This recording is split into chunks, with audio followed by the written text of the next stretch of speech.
ICL na guerra. Nossa enviada especial Heloísa Vilela está na Cisjordânia e dá as últimas notícias do conflito Israel e Hamas. Crueldade sem fim. ONU diz que mais de 1.500 crianças palestinas já foram mortas com os bombardeios em Gaza. E o Hamas liberta 2 reféns norte-americanas. Espiões oficiais. Polícia Federal investiga esquema de grampos ilegais da ABIN durante o governo Bolsonaro. O ICL Notícias, segunda edição, está no ar. You own the narrative, Steve. This is our problem.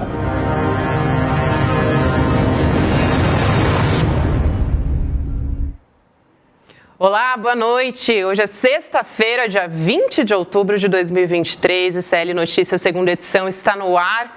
E você que vem com a gente nos canais do Instituto Conhecimento Liberta, Eduardo Moreira no YouTube, seja muito bem-vindo, seja muito bem-vinda. Hoje, Chico Pinheiro levou, graças a Deus, a sexta-feira muito a sério, porque ele está de folga.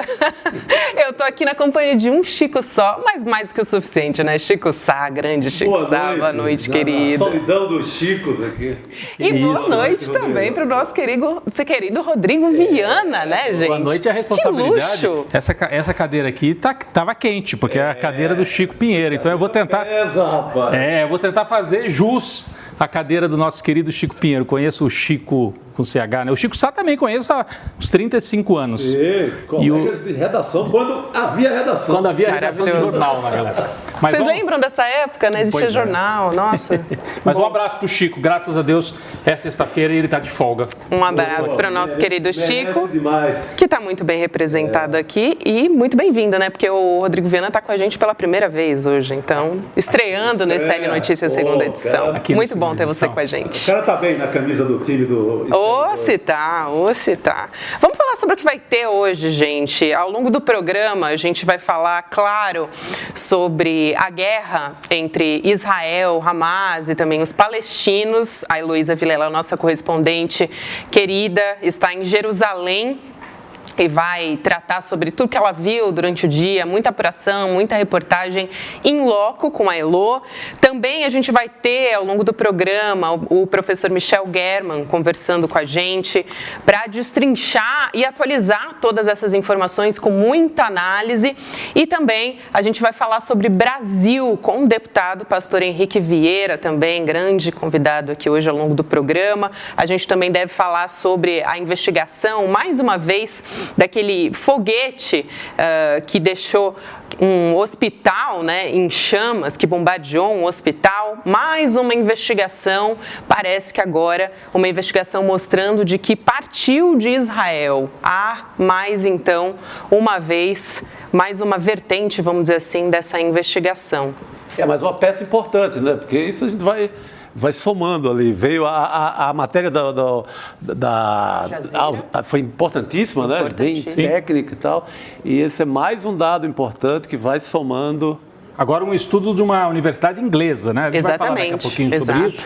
Os israelenses tentando jogar para o lado dos palestinos, da Jihad Islâmica, e vários indícios de que deve ter sido um ataque israelense. Daqui a pouco a gente vai voltar, né, a esse tema e também aos temas do Brasil, não é isso, Gabi? Porque isso, exatamente. Essa investigação, essa ação de hoje da Polícia Federal, fortíssima, né? Uma rede de arapongagem que todo mundo desconfiava que existia e que tem a ver com Israel, hein? Porque foram comprar o equipamento lá em Israel, a família, enfim. E uma compra meio macabra, né? Meio suspeita, porque não teve o que deve ter, que é licitação. Ou Perfeito, seja, Chico. Escolheram e pronto. Uhum. Exatamente. E que não surpreende, né, gente? Mas vamos começar analisando o cenário que a gente tem agora entre Israel, Hamas e os palestinos, Rodrigo, para começar? Então, eu estou muito ansioso para conversar com a Heloísa Vilela, que está lá em campo. Ela passou o dia hoje na Cisjordânia e à noite se recolheu em Jerusalém Oriental. Exatamente. Então, daqui a pouquinho nós vamos falar com a Heloísa Vilela para ter as impressões realmente de quem está lá. Ela conversou com muita gente, enfim, moradores ali da Cisjordânia, palestinos, jornalistas. Então, daqui a pouco nós vamos conversar com a Heloísa Vilela. Eu queria antes aqui dar uma passada no cenário político, geopolítico. Então, eu vou aqui para o nosso telão. Estou acostumado a fazer isso de manhã, viu, Chico? Aqui a configuração é diferente. Sou seu fã lá de manhã. Mas eu queria começar, gente, falando sobre a posição dos Estados Unidos, né? Os Estados Unidos mais isolados do que nunca nesse momento, nesse conflito, né? Porque os Estados Unidos, o Biden foi para o Oriente Médio, justamente no momento em que acontece o bombardeio, 500 pessoas mortas, um levante, né, nas cidades muçulmanas. Então a gente tem o isolamento dos Estados Unidos e que ficou chancelado com aquele voto, né? A imagem simbólica da semana para mim foi a embaixadora dos Estados Unidos levantando a mão de maneira solitária, mas com todo o poder que o cargo ali confere aqui, ó. Essa aqui para mim é a cena da semana, né? A embaixadora dos Estados Unidos vetando a resolução do Brasil, assumindo. Teve 12 votos a favor da resolução brasileira, 2 abstenções e os Estados Unidos sozinhos barraram. E era, olha, uma resolução muito moderada, né, que condenava o Hamas, condenava os atos de terrorismo, mas pedia algo muito simples: cessar, interromper um pouco a guerra para que pudesse haver atendimento humanitário. Os Estados Unidos, esta imagem aqui marca este momento de isolamento e o Biden fechando completamente com Israel, porque bem no momento em que há esse voto, há também a visita do Joe Biden, e essa outra imagem que a gente tem aqui, outra imagem importante da semana, né? O Joe Biden vai para Israel justamente na hora em que acontece esse massacre e que os Estados Unidos bloqueiam a ajuda humanitária. Então isso fica marcado. Os Estados Unidos têm um lado e a consequência... A gente tem essa imagem também, olha, isso aqui é do Arueira, lembra do Arueira, Chico? Claro. Né? Ele é cartunista e trabalha no Brasil 247, é a charge também, enfim... É o grande resumo, né? É o grande resumo.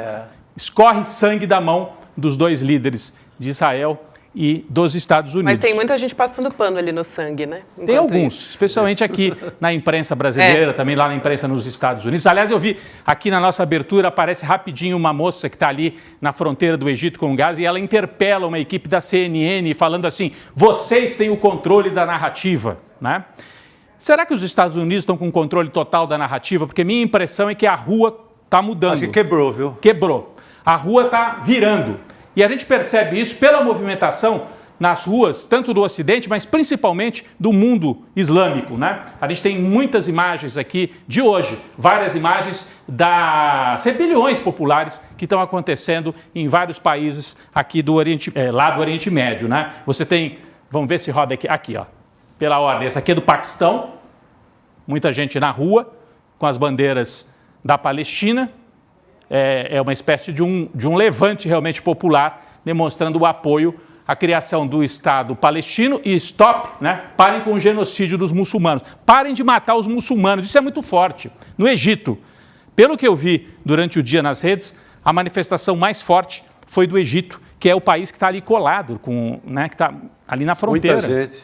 E que tem um governo que até tem um certo diálogo, ou tinha, né, um certo diálogo com os Estados Unidos e com Israel. Muita gente nas ruas de Cairo, no Egito. Aqui o Catar, que é onde fica a Al Jazeera, né?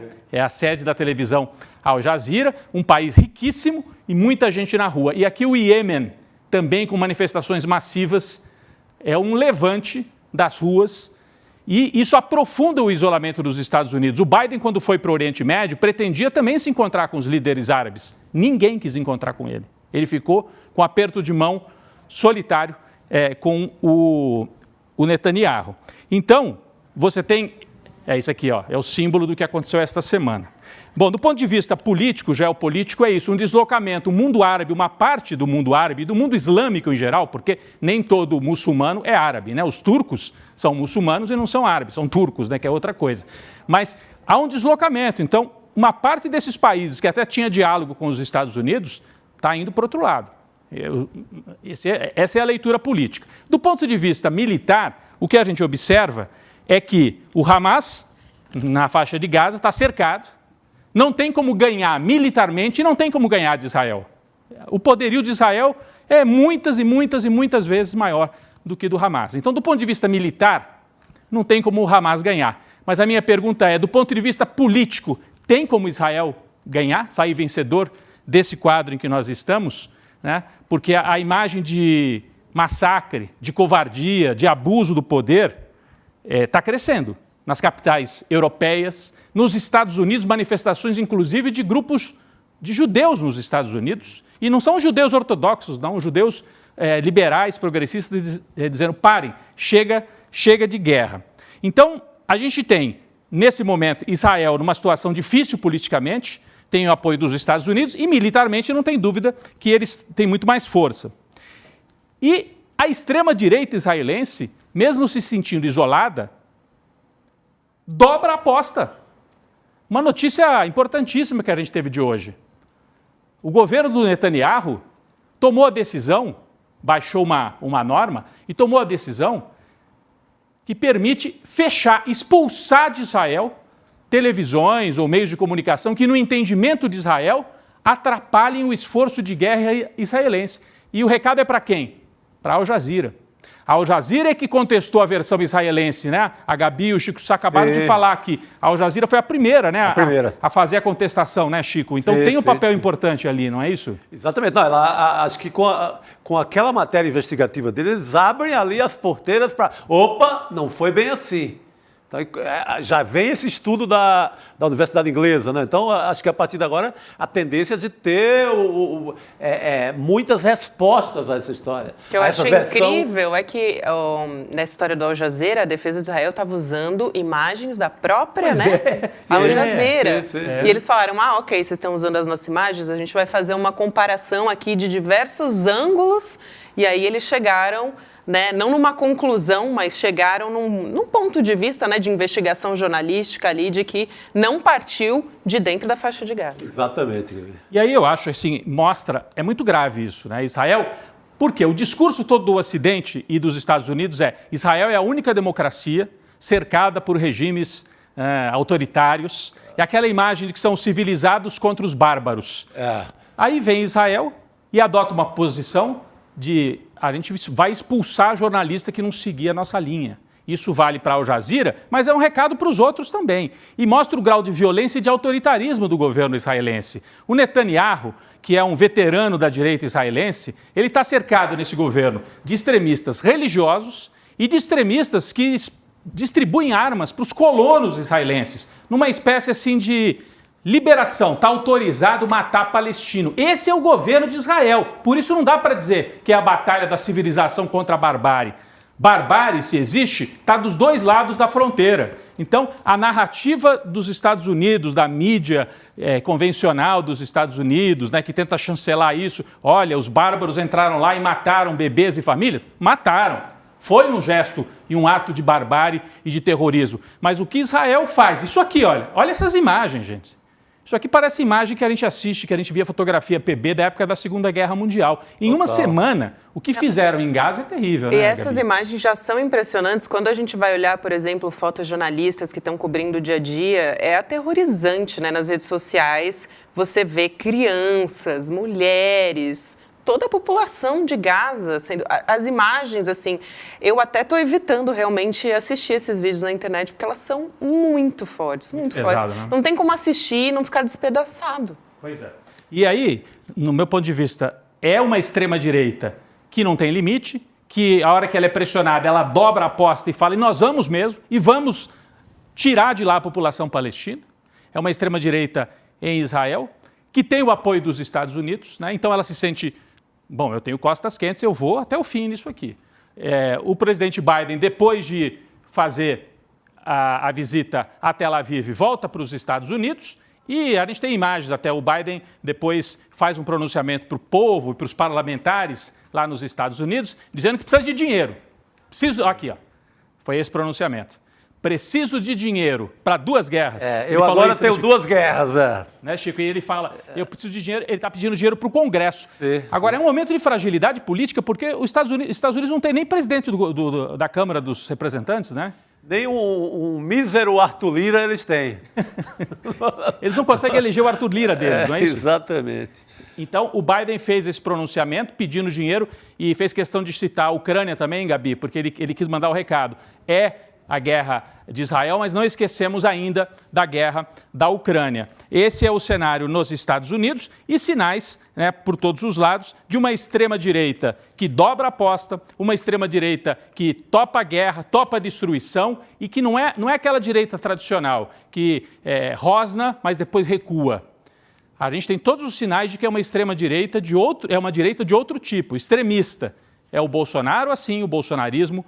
É o Netanyahu assim lá nos Estados Unidos, o Netanyahu em Israel, o meu ato falho, né? O Netanyahu em Israel. Sim. E o que nos preocupa demais, o Brasil se livrou da reeleição de Bolsonaro, mas o nosso vizinho, a Argentina, domingo tem eleição, primeiro turno da eleição presidencial, e o favorito na eleição presidencial argentina é um candidato desse time, não do time do Biden exatamente, esse aqui, ó, Javier Milei, que ele tem esse perfil meio de roqueiro, mas na verdade é um extremista que uma parte da imprensa vende como um libertário. Na verdade, não é um libertário, é um extremista de direita e que está mobilizando uma juventude que não acredita na política, um discurso antipolítica. A gente sabe bem como é que é isso. Dizendo assim, essa casta política, como se ele não fosse um político.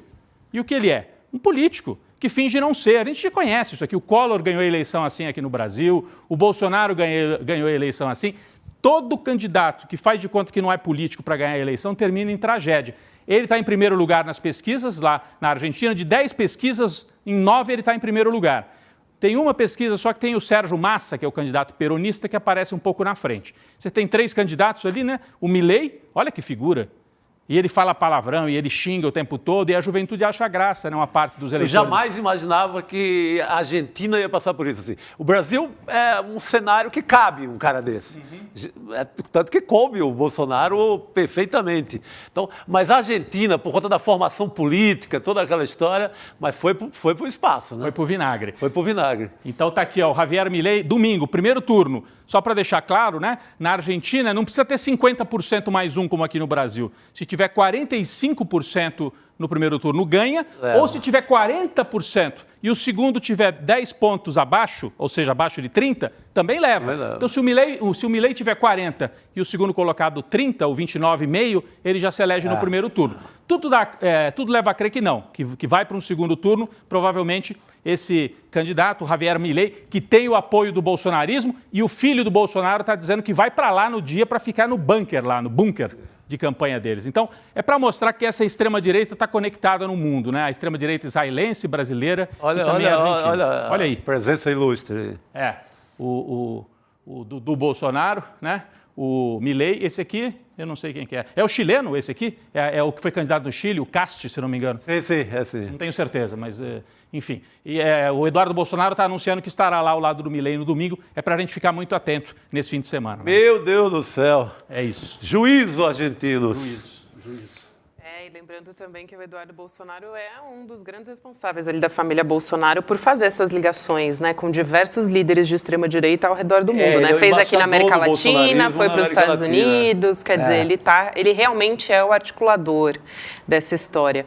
Daqui a pouquinho, gente, só para lembrar para quem está acompanhando a gente vai falar muito sobre a Polícia Federal investigando esse uso ilegal da ABIN, né, a Agência Brasileira de Inteligência, sob o comando do ex-presidente Jair Bolsonaro para monitorar advogados, políticos, juízes, inimigos, né, do ex-presidente Bolsonaro. A gente vai conversar também com o professor Michel German a respeito do conflito e também com o deputado pastor Henrique Vieira, que vai estar com a gente aqui no estúdio daqui a pouquinho para a gente falar de tudo isso. Estava monitorando também o chat aqui, Rodrigo, enquanto você estava falando, e muita gente, assim, o pessoal está muito feliz que você está aqui, tá? Que bom. Então. O José Leonel dizendo, muito bom ver o Rodrigo Viana no ICL Notícias 2 também, excelente. Fernando Dias também, falando que você está fazendo hora extra, mas aqui hoje ele não estava no nenhum, né, gente? Ele está só com a gente. Eu ia só dar essa explicação muito rápida, que não é o objetivo aqui, é a notícia, né? Mas de segunda a quinta eu trabalho no primeira edição de manhã E às sextas-feiras, quando vocês deixarem, eu estaria aqui. Ô, garoto, será chamado. Porta escancarada, né, Chico Sá? Convidadíssimo, de honra. Mas todo mundo aqui, fazendo muitos elogios a você por aqui. E também a Elo, né? Porque a gente comentou que a Heloísa Vilela vem conversar com a gente. A Fátima disse, estou acompanhando o Diário de Guerra da Heloísa Vilela, uma atuação corajosa, reflexão necessária. Tem no site do iclnoticias.com.br. E quem conversa com a gente agora é justamente ela, Heloísa Vilela, que está em Jerusalém. Hoje ela viajou, inclusive, até Ramallah, na Cisjordânia. O Hamas não opera nessa região, mas ontem 13 pessoas, entre elas 5 crianças, foram mortas ali na região e hoje atiraram contra manifestantes em Ramallah, onde a Elo está, e ela vai nos explicar tudo isso daqui a pouquinho. Mas, Rodrigo, daqui a pouquinho a gente vai conversar com ela estava, mas a conexão dela acabou de cair, porque realmente, né, gente, ela está num lugar que a internet também oscila de vez em quando. Então, daqui a pouquinho a Elo aparece aqui com a gente, ela já está de prontidão, vai reconectar, tá? Fica tranquilo e vai contar como é que foi o dia dela. Não, Gabi, eu ia só para deixar assim, a Heloísa, aqui está o mapa no telão, né? Estava o mapa. A Heloísa, ela passou o dia, como você explicou, em Ramallah, na Cisjordânia. A gente fala em Ramallah, parece que é lá longe, mas é tudo muito pertinho. Daqui a pouco ela vai explicar para a gente. Tudo, ali é Alagoas, Sergipe, o tamanho é esse, da dimensão, para ter ideia da dimensão no mapa do Brasil. Então daqui a pouco ela vai entrar ao vivo e agora, nesse momento, ela está em Jerusalém, já é noite, avançada já ali em Jerusalém, e ela vai conversar com a gente ao vivo de Jerusalém. É muito importante. Ah lá. Chegou, Heloísa. Vamos lá, vai lá, Gabi. Boa noite, pessoal. Aí, Elo, sua internet tinha caído, né, querida? Boa noite para você. A gente estava contando aqui como é que foi o seu dia, né, para você começar contando. Você viajou até Ramallah hoje, enfim, explicar, né, para a nossa audiência que o Hamas não está operando na região onde você está agora. Como é que está o clima por aí? Enfim, tudo que você viu por aí hoje, como é que foi? Olha, pessoal, aqui mais de meia-noite, né, meia-noite 20 e poucos, e a cidade está super quieta, mas está quieto o dia inteiro. Jerusalém está realmente muito vazia, as lojas fechadas, pouquíssimos estabelecimentos comerciais abertos.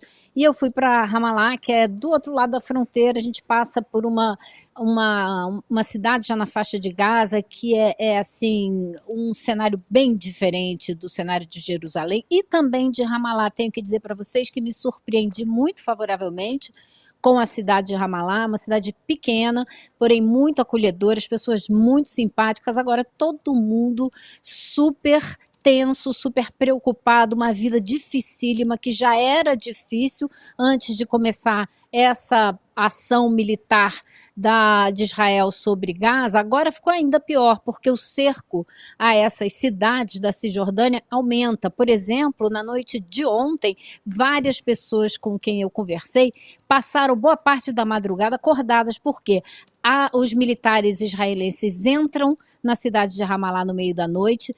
Os moradores, quando percebem a presença militar, começam a avisar uns aos outros. Eles não entram só para fazer uma ronda, eles entram com um objetivo específico, ou seja, vão procurar alguém para prender e levar. Eu ouvi também relatos de pessoas que estão com muito medo, não conseguem nem conversar com a gente, porque postagens na internet já têm sido suficientes para gerar uma visita indesejada dos militares israelenses que levam as pessoas para a cadeia na maior tranquilidade, como, né, se houvesse algum crime em você fazer uma postagem na internet, nas suas mídias sociais. Então a situação assim é para lá de tensa. E eu vi relatos absurdos. Um dono de um café estava me contando que ele tem a esposa dele é filha de europeus e ela foi para a Europa com a filha mais nova de 13 anos porque eles chegaram à conclusão que lá ela poderia estudar, teria a possibilidade de um futuro, né, Gabi? Vocês estavam falando aí de mais de 1.500 crianças mortas. É isso, né? Eles estão matando o futuro dos palestinos. Então esse casal achou que era melhor levar a criança para lá e de repente a mulher liga para o marido dizendo: você não sabe o que aconteceu. O professor da escola ouviu a menina na sala de aula falando árabe e disse para a menina, não ligou para a mãe não, disse para a menina sair da sala porque a presença dela estava fazendo o professor se sentir ameaçado. Uma menina de 13 anos. Para vocês terem uma ideia, assim, do absurdo, né, que está acontecendo. Heloísa, e a presença, se você puder descrever para a gente, você saiu, atravessou, você falou, atravessou a fronteira, foi até Ramallah, cruzou algumas outras cidades aí na Cisjordânia. A presença militar, tem tropas israelenses para todo lado? Você teve que passar por algum controle militar? Quer dizer, o Estado de Israel controla o acesso de Jerusalém para a Cisjordânia, né? A gente entrevistou outro dia aqui no ICL um brasileiro que estava morando aí, que contou isso para a gente. Mas como que é isso? A presença militar, o que você sentiu na rua entre Jerusalém e Ramallah e se teve que passar por esse tipo de controle? Olha, Rodrigo, o que acontece é que é o seguinte, se você quiser sair de Jerusalém para qualquer cidade da Cisjordânia, pode ir embora à vontade. Eles preferem que você saia mesmo, não tem nenhuma barreira. Você vai. O negócio é na hora de voltar. Se você quiser entrar em Jerusalém novamente, aí sim, você passa por barreiras, você passa por militares, eles checam os carros, eles pedem documento. Eu passei com um motorista de táxi que tem uma placa que permite a ele circular entre Ramallah e Jerusalém e passar entre essas cidades sem problema. Mas ainda assim eles podem te parar. Ele falou para mim, fica com o passaporte na mão, porque se eles te pararem, você já apresenta o documento. Por acaso não me pararam, eu vi eles pararem alguns carros na minha frente, outros não, é uma coisa meio aleatória. Mas eu acho que se eles perceberem que você tem o perfil de um árabe, muito provavelmente vão pedir seu documento, né? Para mim não pediram, então eu passei direto. Mas também, assim, outros jornalistas me contaram hoje, na hora de voltar foi um perrengue. Porque hoje ainda por cima teve um protesto grande, tem tido protesto lá todo dia, e 6 pessoas foram baleadas, eles não estão usando bala de borracha, é munição mesmo, e eles estão atirando mesmo, e sem foi em Ramallah? o menor foi em Ramallah, problema.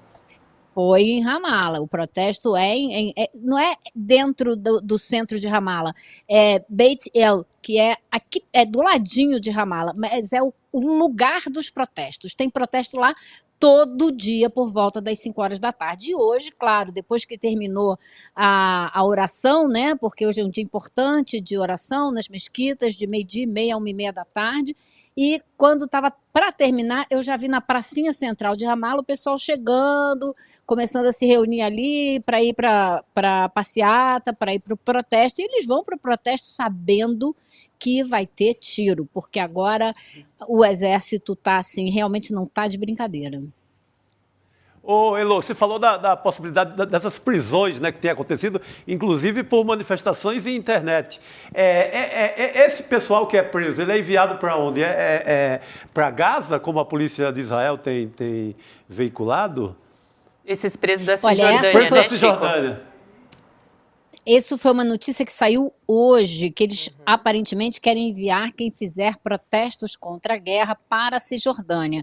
Eu ainda não tive nenhum relato de alguém que conheça um manifestante que acabou sendo enviado para Gaza. Mas esse foi o recado que apareceu hoje, né? Vocês estão colocando aí na tela para a gente ver. E é realmente, assim, é de dar pavor o que eles estão fazendo, porque a gente já sabe, né, que a faixa de Gaza era considerada o maior presídio a céu aberto do mundo, e agora, pelo visto, está se tornando o maior cemitério do mundo, e as pessoas estão sendo enviadas para lá para quê? Se a faixa de Gaza está sendo destruída, né? E é sempre bom a gente lembrar, né, Heloísa, é sempre bom a gente lembrar que aí onde você está, na Cisjordânia, não há governo do Hamas, né? Aí o governo é do Fatah, que é um outro grupo, é um grupo completamente diferente do Hamas. Então, na Cisjordânia, quem governa é o grupo tradicional, que era aquele grupo do Yasser Arafat, né? Da OLP, da Fatah. É um grupo laico, não é um grupo fundamentalista religioso. Inclusive dialoga também com Israel. Dialoga com Israel. Abriu mão, porque lá no passado o Fatah fazia guerrilha, fazia luta armada. Abriram mão da luta armada porque foram convencidos. Vamos para a mesa de diálogo com Israel, vamos negociar um tratado, né, para se criar o Estado palestino. E aí ganharam em troca o quê? Ocupação de terra, porque Israel coloca os colonos nas terras, né? Você pode dizer melhor que você está aí perto, mas só para dar esse contexto assim. E aí ameaçam essa turma que está protestando, então se vocês protestarem, a gente vai mandar vocês para lá. Isso me lembra muito campo de concentração, realmente. Isso é condenar a morte, né? Você manda, não é mais só prisão, é condenar a morte. Vai para lá, adeus. Pois é, vão transformar Gaza num campo de concentração. É o que parece condenar a morte rápida, não é a morte lenta como eles vinham fazendo. Cercando de fome, impedindo as pessoas de ter vida, de terem uma ativa, né? Agora é mais rápido. Então, esse cerco de cidades, porque você tem na Cisjordânia várias cidades palestinas, mas cercadas de colonos israelenses com forças militares. E agora, essa operação de guerra, esses que se sentem ainda empoderados partir para cima das cidades dos moradores. Isso é o que a gente tem visto. Eu conversei de manhã com um brasileiro professor de violência. A gente está tendo problema para entender a Elô, né? A internet dela está picotando bastante, Elô. A gente está com dificuldade para te entender. Será que você consegue concluir, Elô? A gente já ia se despedir de você agora, mas se você quiser concluir, vamos tentar, vamos ver se a gente consegue. Eu só ia dizer que eu conversei de manhã com um professor de música brasileiro, que dá aula em um conservatório aqui de Ramallah, e ele me disse, eu dou aula também em Jenin, em outras cidades da Cisjordânia, só que agora eu não estou indo para as outras cidades, porque está muito perigoso, justamente porque esses colonos israelenses estão atiçados e o exército está dando apoio a eles. Então, está perigoso circular de uma cidade para outra, ele não está dando aula nas outras cidades. Elô, posso só fazer, já que melhorou? Eu queria perguntar uma coisa, não sei se você teve tempo, você está em Jerusalém, e Jerusalém tem bairros árabes, né, e tem os bairros ocupados pelos judeus, uma minoria bem menor de cristãos, né? Agora, você conseguiu circular nas áreas de ocupação judaica, israelense? Porque a gente trouxe uma notícia logo aqui na abertura de que o Estado de Israel está anunciando que vai expulsar jornalistas de empresas que coloquem em xeque o discurso de guerra de Israel. Você consegue sentir isso? Não sei se você teve tempo, né? Que você afinal foi para a Cisjordânia, foi para Ramallah, mas a imprensa israelense, como é que está o tom da cobertura? E se alguém chegou a falar sobre isso, os jornalistas estão com medo ou estão com liberdade para operar aí do lado israelense também? Eu vou só pedir para Elô comentar rapidinho, porque o professor Michel German está nos esperando. Vai lá, Elô, por favor. Olha, Rodrigo, eu não tenho visto quase jornalista algum aqui na área de Israel, onde eu estou. Eu não fui na parte árabe, vou amanhã, mas os jornalistas que eu vi, muitos, todos em Ramallah. Em Ramallah, certo. Perfeito. Elô, vai descansar, querida. Amanhã a gente vai ter de novo, inclusive, Heloísa Vilela aqui. Ela entrevistou, inclusive, a jornalista palestina Fatem Ewan, que foi baleada 3 vezes nos últimos anos, quando fazia o trabalho dela. E você pode conferir a íntegra dessa entrevista no domingo, na live que a Elô Vilela vai fazer junto com o Chico Pinheiro. A live vai ao ar no domingo, às 9h da manhã. E amanhã também tem live com o Eduardo Moreira nas redes do ICL. A live de amanhã é às 10 da manhã também. Então você fica ligado nas redes do ICL. Elô, um beijo para você, querida. Tchau, tchau, Valeu. pessoal. Boa sorte. Boa noite, querida. É isso aí. A gente chama agora o professor de Sociologia, pesquisador do Centro de Estudos do Antissemitismo da Universidade de Jerusalém, que é o Michel German. Professor, muito obrigada por aceitar nosso convite. Eu já quero introduzir aqui a nossa conversa, se o senhor me permite, porque um porta-voz do Hamas afirmou que libertou nessa sexta 2 mulheres que estavam entre aqueles mais de 200 reféns do grupo. O governo de Israel confirmou essas libertações, as primeiras, inclusive, desde o início da guerra entre o Hamas e os israelenses. E as reféns que foram liberadas são a Judite e a Natália Hanan, que são de Chicago. Elas estavam visitando parentes ali no kibbutz de Nahal Oz, em Israel, quando elas foram sequestradas e levadas para Gaza. Então, para a gente entender, né, se foi uma primeira sinalização, o que foi esse movimento, mais uma vez, muito boa noite para você, professor. Oi, boa noite a todos, boa noite a todos. Eu estou aqui confirmando realmente as duas das sequestradas que estavam passando férias. Eu só não tenho certeza que foram as que vieram, se foram as que vieram de Chicago ou as que estavam já em Israel recebendo as que vieram de Chicago. Isso não está claro aqui, mas enfim, pouco importa. O que importa é que elas estão libertas, estão já dentro de Israel, indo para o centro de Israel dela. A família delas está esperando, tem dupla nacionalidade e estadunidense. Então, essas as informações. Agora, o Hamas está dando, não é? Eu acho que isso que é importante localizar.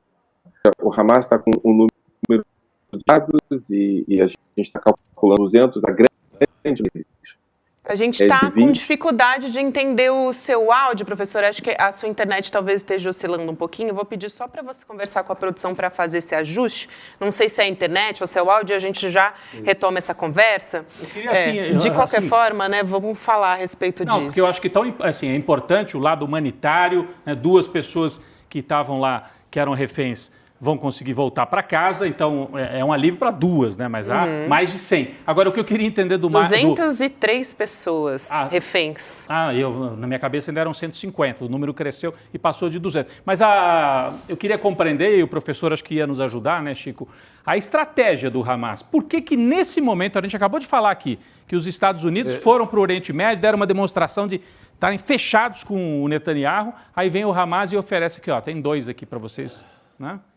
Vamos tentar agora entender, ouvir o professor. Por favor, Vê professor. se está melhor agora? Melhorou ou não? Parece que sim. Melhorou, professor. Aqui a internet está perfeita.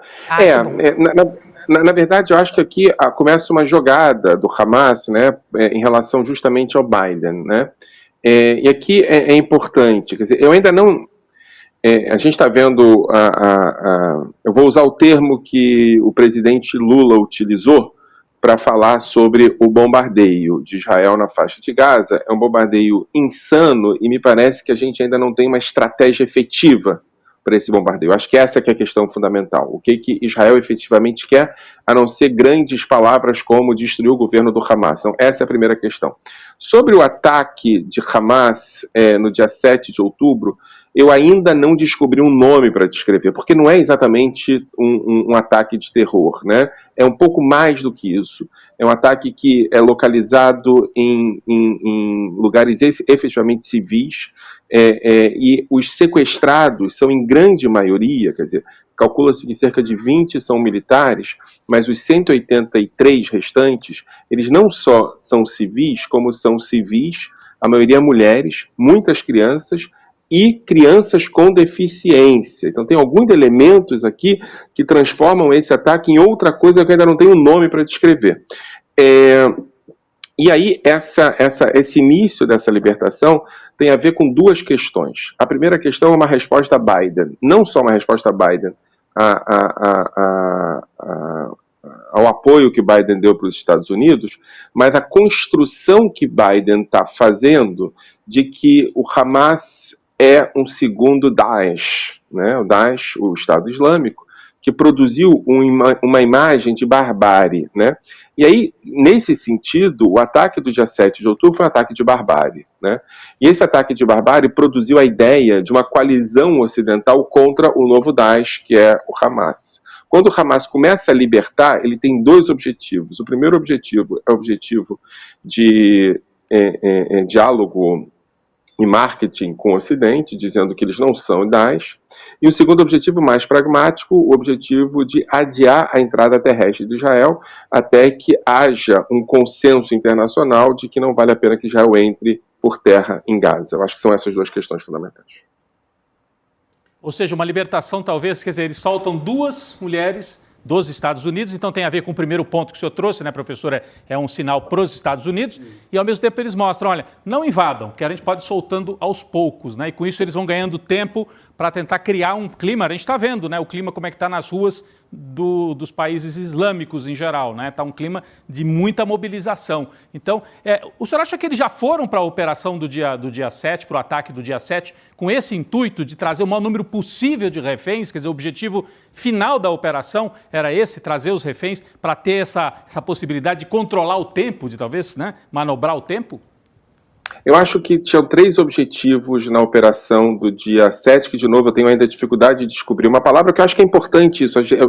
Enfim, eu não sou jornalista e nem defensor, sei lá do que, né?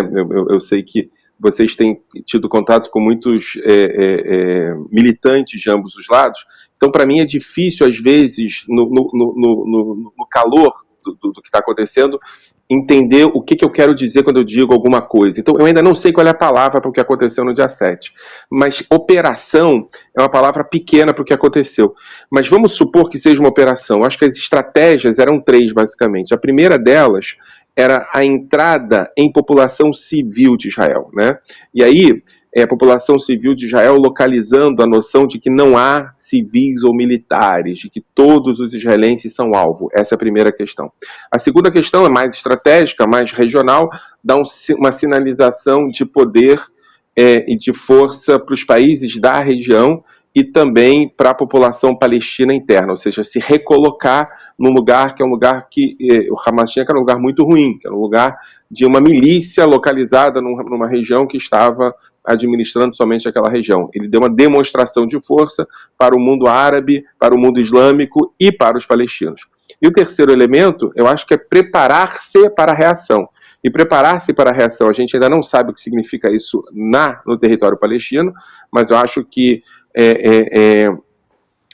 o sequestro sistemático de civis, dominantemente mulheres e crianças, e dentre elas crianças com deficiência, me parece que é uma possibilidade não só de adiar a entrada, mas também de mostrar-se humanizado, mesmo depois dessa barbárie, porque essa barbárie, ela produz um ambiente muito poderoso de raiva, de ressentimento, de revanche. Por outro lado, essa libertação aos poucos de mulheres, né, que é isso que a gente vai ver, na minha opinião, nos próximos dias, vai produzindo a ideia de que o Hamas não é aquilo do dia 7, também é um grupo mais humanizado, ou seja, acho que está lidando com relações públicas muito bem pensadas de um grupo que produziu alguma coisa que sequer nome eu tenho para dar.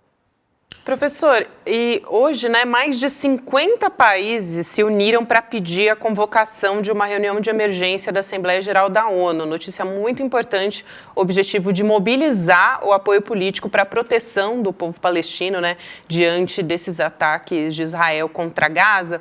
Agora, esse gesto é bastante raro, né, na diplomacia internacional. São mais de 50 países, né, reforçando aqui nessa reunião de emergência. Qual que é a importância disso? Essa mobilização, esse apoio realmente vai surtir algum efeito? Porque o que eu tenho visto muito, né, alguns especialistas falando a respeito da ONU, né, que está sendo quase uma nota de repúdio ali, tem tido pouca efetividade para lidar com essa emergência que é a guerra, né, e toda essa emergência, essa tragédia, vamos dizer assim, humanitária que a gente está acompanhando.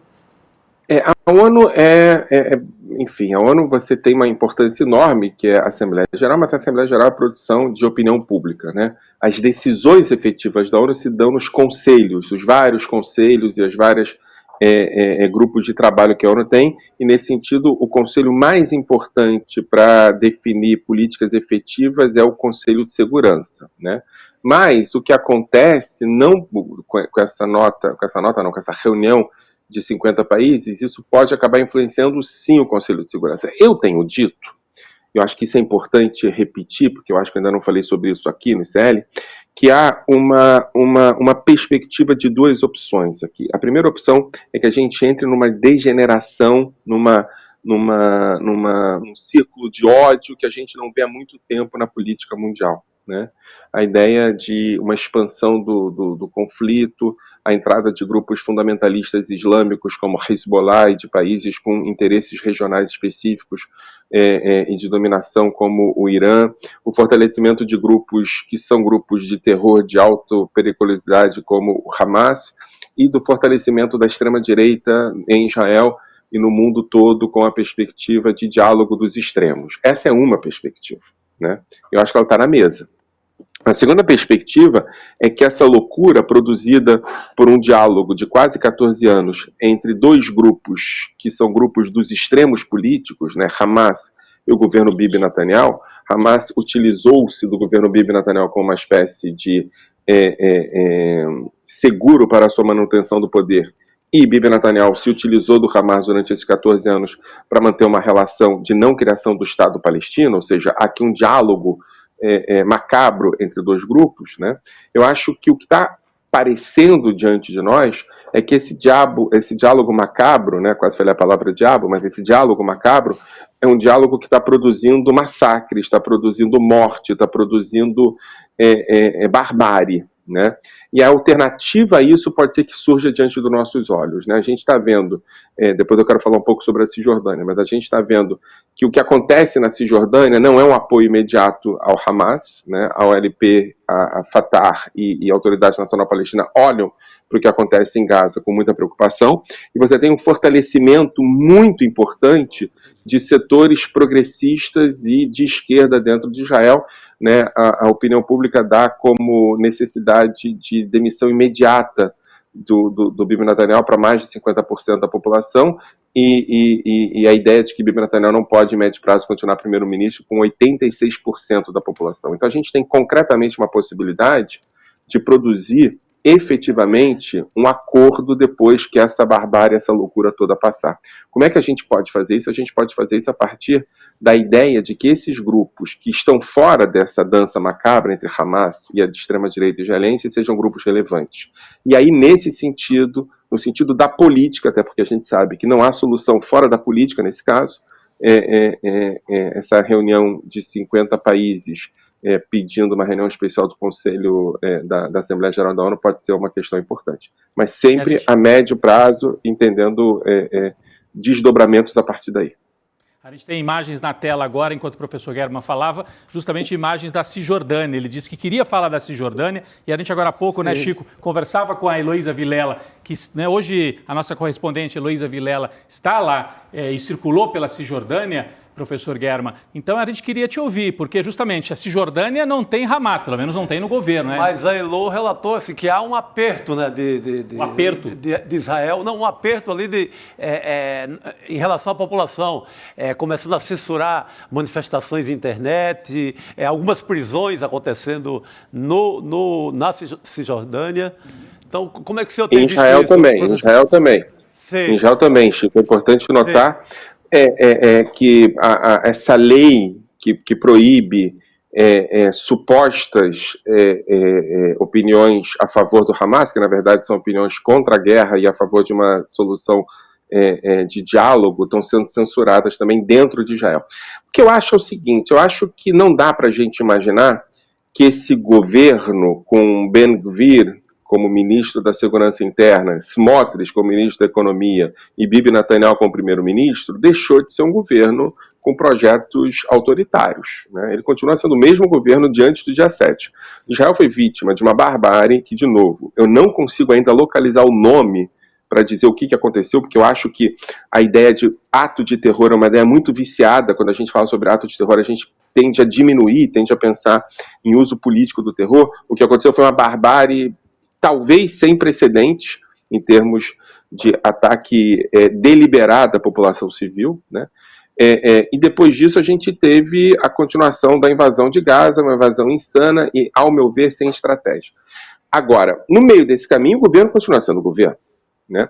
E esse governo, e aqui é muito importante, Chico, eu tive agora, antes de chegar em casa, tive vendo as declarações do líder da oposição de Israel, Lapid, né, sobre o que ele tinha escutado a respeito da segurança de Israel. E a coisa estava ruim, né? Estava muito claro que a coisa estava ruim.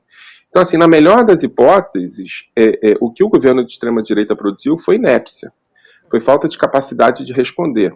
Foi uma incapacidade completa de entender o tamanho do buraco. Agora, um dos motivos disso é porque a base eleitoral desse governo está na Cisjordânia, está nas colônias. Esse governo tem ministros colonos, né? Então, assim, eu acho que é muito importante para esse governo produzir um imaginário de que a Autoridade Nacional Palestina está aliada ao Hamas nesse momento, né? Eu tenho visto as manifestações, e são manifestações com bandeiras da Palestina, e a ausência da bandeira do Hamas me parece muito importante, né? Inclusive há bandeiras do Fatah e não do Hamas. E as manifestações são manifestações de caráter popular e não de caráter violento, né? Apesar de que há entrada no campo de refugiados de Jenin essa noite e produção de confrontos entre soldados e guerrilheiros palestinos. Agora, o que eu acho muito importante é que a gente entenda que depois que essa guerra acabar e quando essa guerra acabar, a gente pode não ter mais o Hamas como referência, mas a gente vai ter a questão palestina fundamentalmente constituída aí como elemento. É preciso entender isso. E provavelmente esse governo já vai ser outro governo. Então é muito importante a gente não achar que a questão palestina é o Hamas, né? O que está acontecendo tem que ser resolvido imediatamente, a gente tem que decidir qual solução pacífica a gente vai ter, a gente tem que interromper e dar condições humanitárias para o que está acontecendo em Gaza, enquanto o Hamas não é a questão palestina. Eu sei que é difícil a gente falar sobre isso no momento em que está todo mundo falando sobre guerra, olhando o que está acontecendo na faixa de Gaza. Mas o que está acontecendo na faixa de Gaza não é a questão palestina. A questão palestina está vinculada a uma solução de dois imediata, não mais para postergar a ideia de um Estado palestino. E um Estado palestino, com esse governo de Israel que está aí, não tem condições. Então, assim, apesar de estar sobre adiar a queda de Bibi Netanyahu, eu acho que o que está acontecendo hoje na Cisjordânia tem a ver com uma perspectiva política de agentes do governo israelense que querem mostrar que a Cisjordânia é igual a Gaza. Não é. A gente tem um grupo bárbaro, um grupo sem condições de negociação política e que demonstrou que é capaz de fazer as piores coisas em termos de direitos humanos para mostrar-se politicamente ativo. Essa situação não é a situação da Cisjordânia. A Autoridade Nacional Palestina negocia com Israel, tem representação em Israel. Entretanto, há setores desse governo que querem jogar a criança junto com a água. O que eu quero dizer é o seguinte, é muito importante entender que, apesar de tudo que está acontecendo em Gaza, não é uma perspectiva sobre a causa palestina que está acontecendo por lá. É o final de uma história trágica entre a extrema-direita e um grupo terrorista. Esse é um papo. O outro papo que a gente tem que tratar com muito cuidado é o que está acontecendo agora na Cisjordânia e o que acontecia antes da guerra. Esse governo não mudou. Esse governo continua tendo os mesmos interesses. E um dos interesses é inviabilizar a questão do Estado palestino ao lado de Israel. E essa questão é fundamental ser resolvida agora. É isso, muito então, bem, professor. Muito obrigada, professor Michel German. Só aqui para dar certinho, né, o crédito do professor. O professor Michel German é professor de Sociologia, pesquisador do Centro de Estudos do Antissemitismo da Universidade de Jerusalém. Sempre um prazer ter o senhor aqui com a gente. Muito obrigada. Até uma Obrigado. próxima. Em dias melhores nos encontramos e eu queria um dia conversar com vocês sobre antissemitismo e islamofobia, que é uma outra questão que me preocupa muito agora. Maravilha, com certeza. Professor. Vamos marcar esse O professor encontro tem também. insistido sempre assim, Israel não é a extrema-direita desse governo e o Hamas não é a Palestina. Assim, ele tem sido bastante pedagógico assim, em rede social, para deixar bastante quase claro. chato, né, Chico? Quase chato. Não, importantíssimo. E foi importante porque quando o senhor falou que queria falar da Cisjordânia, eu não entendi que tinha essa sofisticação. Quer dizer, é a Cisjordânia, a produção que o governo de extrema-direita quer fazer do que seja a Cisjordânia para ele, para o que interessa ao governo israelense de extrema-direita, dizer a Cisjordânia é quase a mesma coisa, né? Querer unificar tudo, e não é assim, né? A gente viu, inclusive eu também estava prestando atenção nas imagens da rua, né? Não tem bandeira na Cisjordânia, nas manifestações de rua, não apareceu bandeira do Hamas, não apareceu. Não, e é uma área onde o Hamas é muito minoritário em relação ao Fatah, que é quem governa. Mas há esse detalhe de fazer questão que não apareça, que né? não apareça, talvez tenha uma deliberação importante.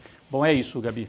Obrigado, gente. Boa noite, bom final de semana, por dia melhores. Abraço. Valeu, obrigado. Obrigada, professor. É isso que a gente espera.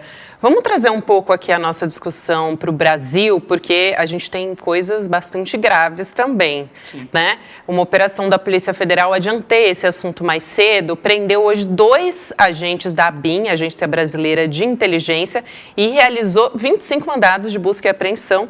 Eles estavam envolvidos no uso ilegal de um sistema de monitoramento via celulares, né? O First Mile, que foi usado mais de 30 mil vezes durante o governo Bolsonaro. Foram monitorados de forma ilegal políticos, jornalistas, advogados, inclusive membros do Supremo Tribunal Federal também. Foi afastado o número 3 da ABIN, que é o Paulo Maurício Fortunato. No endereço ligado a ele foram encontrados $170 mil em espécie, gente. E um dos alvos da operação foi o Caio César dos Santos Cruz, filho do general Santos Cruz, olha só, que foi ministro-chefe da Secretaria de Governo da Presidência de Bolsonaro. Vocês acompanharam, né, gente, Rodrigo, Chico Sá, essa operação, lembrando, daqui a pouco vai estar aqui com a gente também o pastor Henrique Vieira, a gente vai poder ouvi-lo também a respeito disso. Mas é bastante grave você ter ali o ex-presidente Bolsonaro. Um filho de um general que se diz moderado. Lá dentro da história. Então, isso complica tanto o que a gente ouviu do próprio general pai ao longo desses... O general dava opinião sobre tudo nas TVs brasileiras, né? O Santos Cruz, só para a gente lembrar, um personagem que era aliado do bolsonarismo e foi dos primeiríssimos que rompeu com o bolsonarismo. E agora aparece o filho dele envolvido com esse esquema da compra desse equipamento, que é bom só a gente frisar, já falamos, mas vamos falar de novo. O equipamento foi comprado naquela fase do governo Temer, pouquinho antes de começar o governo Bolsonaro, quando os militares já estavam, né, crescendo as asinhas. Foi comprado ali em 2018. Esse aí é o filho do Santos Cruz que está na tela, é o filho do general Santos Cruz. Então a gente ainda tem que compreender bem, ainda não apareceram os bastidores dessa operação, o que o filho do Santos Cruz teve a ver exatamente com a compra desse equipamento e de que maneira que um equipamento comprado no governo, ainda durante o governo Temer, é depois incorporado à ABIN. Você lembra que se falava da ABIN paralela, né, Chico? Sim. O Gustavo Bebiano, poderoso no primeiro momento do governo Bolsonaro, ele era secretário da Presidência da República, né? Assim, papel-chave no governo, muito ligado à família Bolsonaro. Ele diz, depois que rompe, que o Carluxo, o Carlos Bolsonaro, tinha uma ideia, quase uma ideia fixa, uma obsessão de formar uma ABIN paralela. Ou seja, para ter um serviço quase particular de controle total de informação do governo. Ouvia adversário, ou seja, era o grampo do gabinete do ódio, digamos assim. O gabinete do ódio, que era um núcleo dentro do Palácio do Planalto para fazer toda e qualquer tipo de maldade, fake news e etc., e perseguições, tinha essa obsessão de ter sua própria ABIN. Imagina, esses caras te ouvindo o tempo todo, ouvindo inclusive os petistas durante a eleição, porque eles ouviram, eles estavam na cola também dos comitês eleitorais do PT durante a eleição. Meu Deus do céu. O Bebiano está aí na tela, né? Esse que está na tela. Lembrando que o Gustavo Bebiano foi um assessor muito próximo, como o Chico descreveu, rompeu. Ele deu uma entrevista, ele dá uma entrevista, acho que para o Roda Viva, né, aqui em São Paulo, em que ele fala que vai ao Bolsonaro e fala, presidente, aí já é demais. Já não basta o gabinete do ódio, agora vai querer fazer uma ABIN paralela, isso vai terminar em impeachment. Não terminou, porque a gente sabe que o Bolsonaro controlava a Procuradoria-Geral da República, tinha todos os esquemas do Congresso para barrar qualquer tentativa de investigação desses esquemas paralelos. Mas então ele estava sabendo, foi construído, e esse equipamento é um equipamento que permitia, inclusive equipamento israelense, né? Um equipamento que permitia você monitorar a localização de centenas, milhares de pessoas, na verdade, e algumas pessoas estavam dizendo que permitia, inclusive, você pode abrir o microfone do celular e ouvir o que as pessoas estão conversando. Né? Imagina, sei lá, vamos a uma situação hipotética, mas bem possível. O Lula chega de São Paulo em Brasília, ele estava morando aqui porque não era presidente ainda. Ele chega, você tem lá, você abre esse aparelho, você tem onde o Lula esteve. E com quem? Porque o outro telefone também está sendo grampeado. Então você sabe exatamente com quem ele está conversando, as reuniões privadas. Então é importante dizer. Eu acho que finalmente, o Guilherme Amado também foi muito nessa linha hoje. na sua coluna, acho que finalmente se chegou à alma do governo Bolsonaro. O que é o governo Bolsonaro?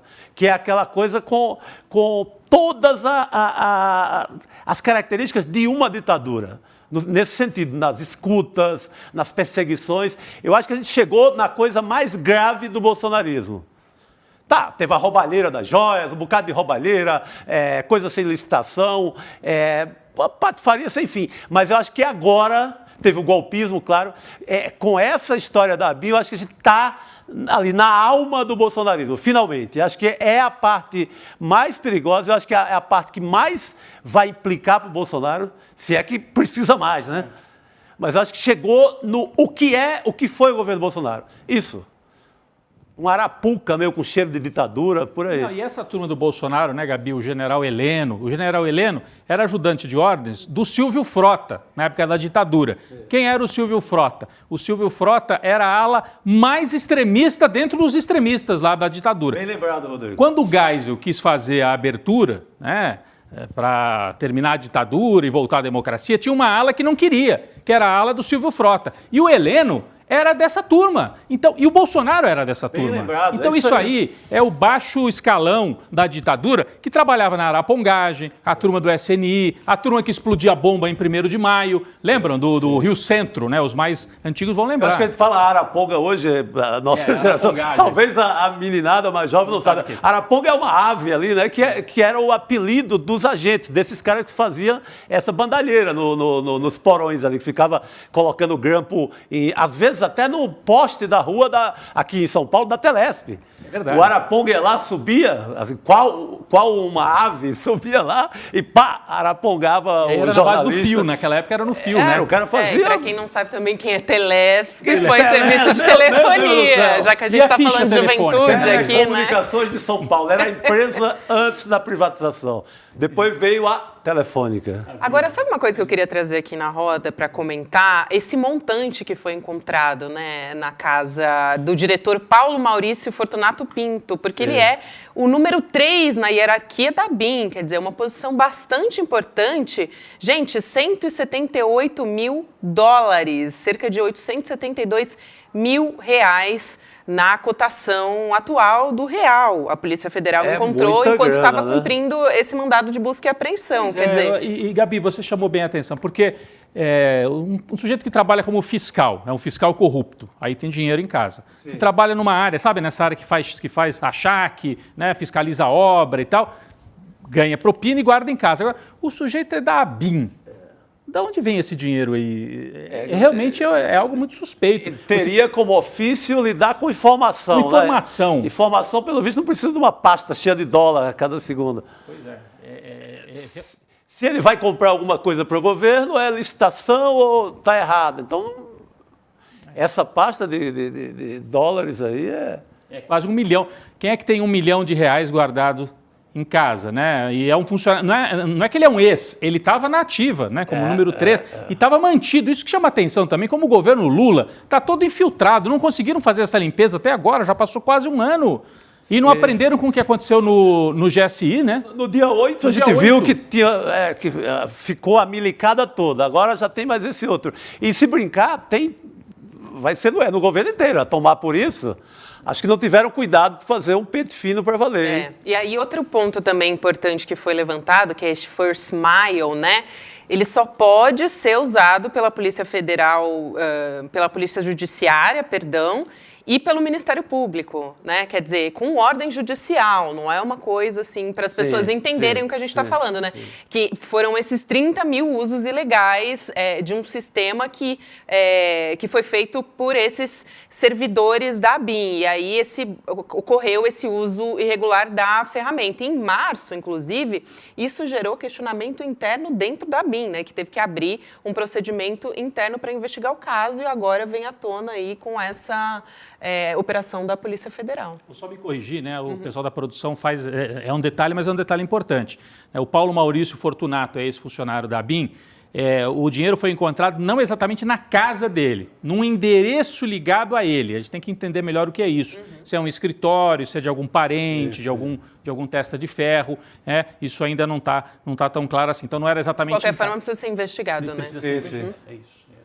É importantíssimo. E tem esse caso aí da ferramenta que foi utilizada, que também 30 mil é muita coisa, né, gente? É muita coisa. Exatamente. E assim, para mim, conecta, né, com assim, você tem as parcerias desse submundo, aí tem a arte explicando. Vamos explicar melhor essa arte? Deixa eu ficar aqui, próximo aqui do telão, que ajuda, então né, a gente ver. O caso ABIN, entenda a ferramenta, nós estamos falando de uma ferramenta de monitoramento, né, que é isso que eles trouxeram de Israel aqui para o Brasil, monitoramento de celulares. Não era propriamente para escuta, tá, gente? Porque as pessoas falam, é para escutar todo mundo, para fazer grampo e tal. Não era necessariamente para grampo. A ferramenta, tá aqui, olha, é de uma empresa... E é a empresa israelense, por isso a gente falou no começo do programa, né? Empresa israelense. A First Mile identifica a localização de aparelhos por redes 3G. Eles compraram meio já desatualizado. Até vai 4G ali, pega 4G. Mal, mas vai até no 4G. Mas não permite a localização. Então, se você está com o seu aparelho aqui, um empresário, vai se encontrar com um político, você consegue saber se ele entrou na casa, se não entrou na casa, se foi no restaurante, né? Porque isso pelas antenas e pela localização.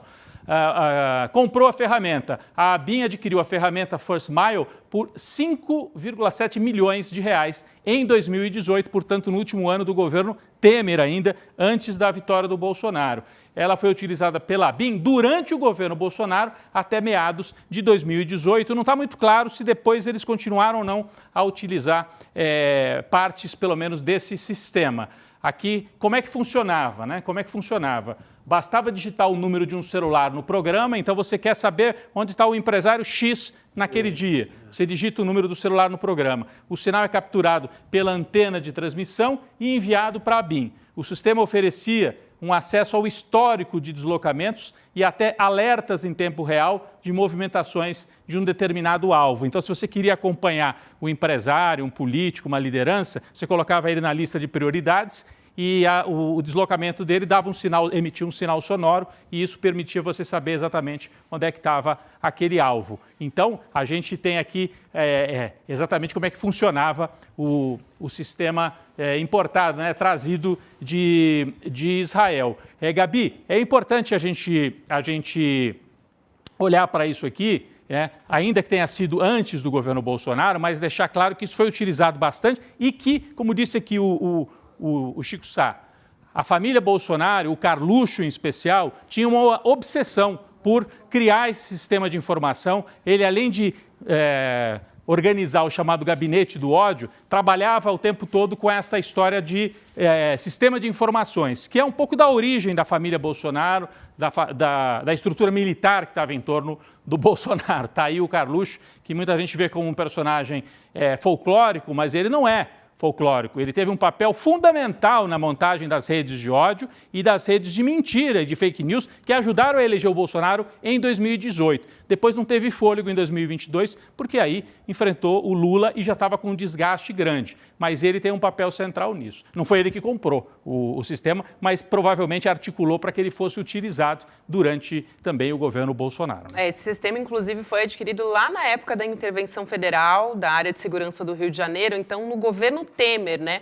E a justificativa era combater o crime organizado.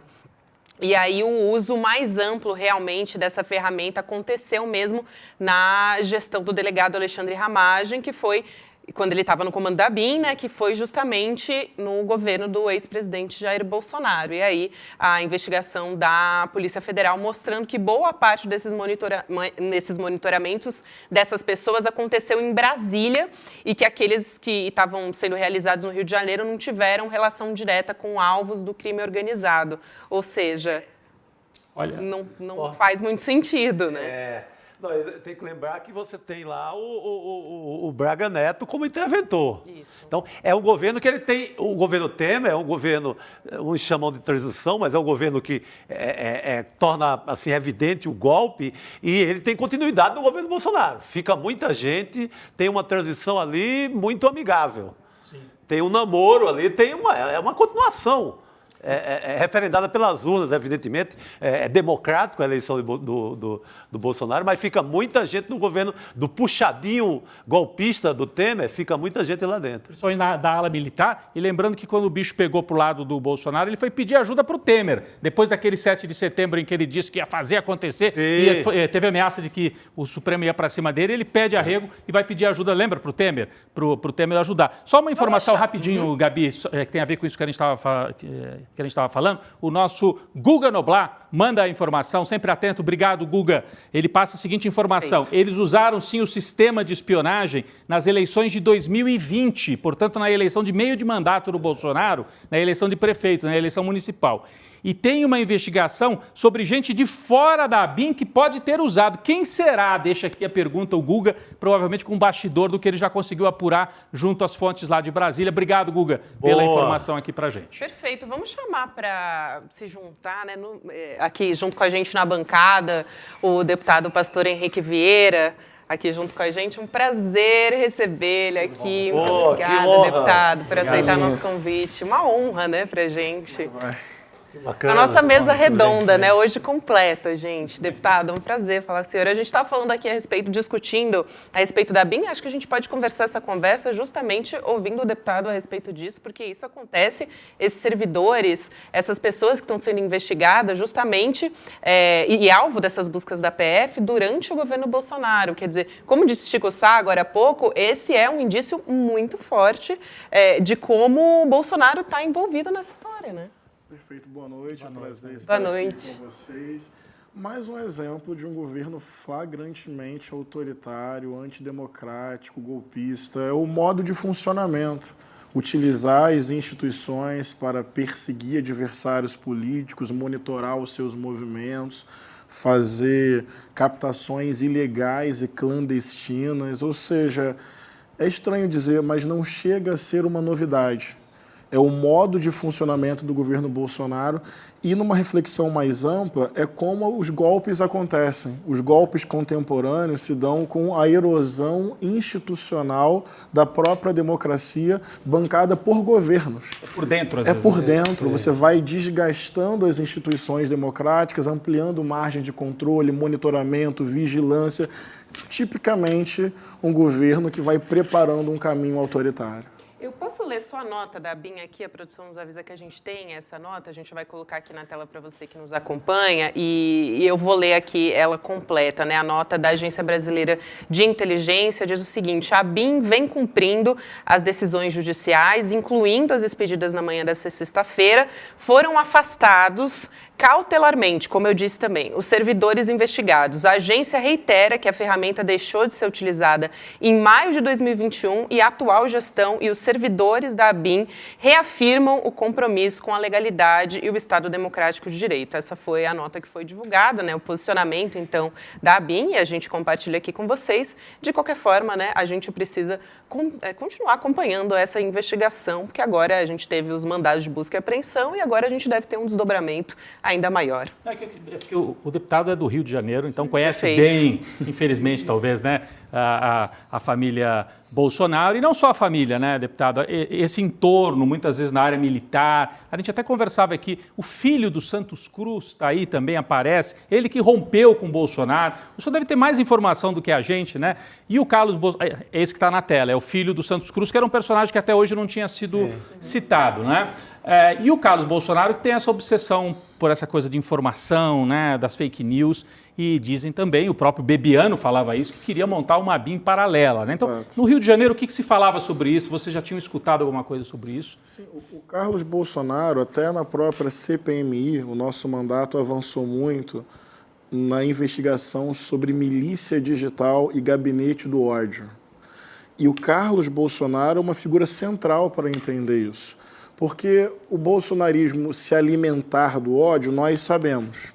Só que milícia digital, gabinete do ódio, é a institucionalização desse modelo de perseguição política, de desinformação, de ataque às instituições democráticas e discurso de ódio. O Bolsonaro montou uma estrutura com dinheiro público e assessores no Palácio do Planalto, no Senado, na Câmara, e o Carlos Bolsonaro do Rio de Janeiro, indo à sua pergunta, é o grande, ao que tudo indica, arquiteto desse conjunto de desinformação e milícia digital. Então é triste, assim. O Rio de Janeiro tem coisas belíssimas, viu, gente? Não é só isso. Nossa, com certeza. Mas, infelizmente, o núcleo desse militarismo golpista e dessa milicialização da política e das redes sociais tem um núcleo carioca, infelizmente. O Carlos Bolsonaro, o Carluxo, ele despachava no Planalto. Um vereador do Rio de Janeiro, mas com assento ao lado do pai no Planalto, assim, sem cargo em Brasília, mas com a ação dele era permanente lá. Exato. Pela ligação com o gabinete do ódio, né? Exatamente, o gabinete do ódio. Agora, a gente já sabia que ele tinha que ele tinha montado essa estrutura para espalhar mentira, para disseminar ou mentiras ou meia-verdade, né? Ele misturava verdade com mentira, né? Essa desinformação. Agora, a gente fica sabendo que, além disso, existiu uma estrutura paralela realmente. O senhor acredita que esse equipamento era utilizado de forma paralela? Havia uma estrutura assim, que trabalhava de maneira orgânica para alimentar o Jair Bolsonaro, o presidente? Não me surpreende. Tudo que nós investigamos na CPMI, eu não vejo limite ético ali. Não tem por que eles não terem feito isso. Porque não tem compromisso com legalidade, Constituição. Tinha ali uma lógica de perseguição a adversários políticos, por um lado, erosão da democracia por dentro das instituições e utilização das redes sociais para desinformação, fake news e mobilização do afeto, do ódio. Gente, para uma pessoa pegar uma bomba, colocar num carro e quase explodir perto de um aeroporto, tem um caminho para isso acontecer, para você mobilizar esse afeto de massas. Eles sabem disso, eles trabalharam em cima dessa mobilização o tempo inteiro.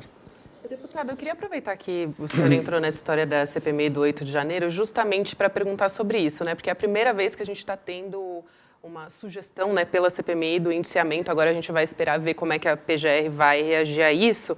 Mas de Jair Bolsonaro, a primeira vez inédito que isso está acontecendo, mais 60 pessoas, militares, o que é muito importante também.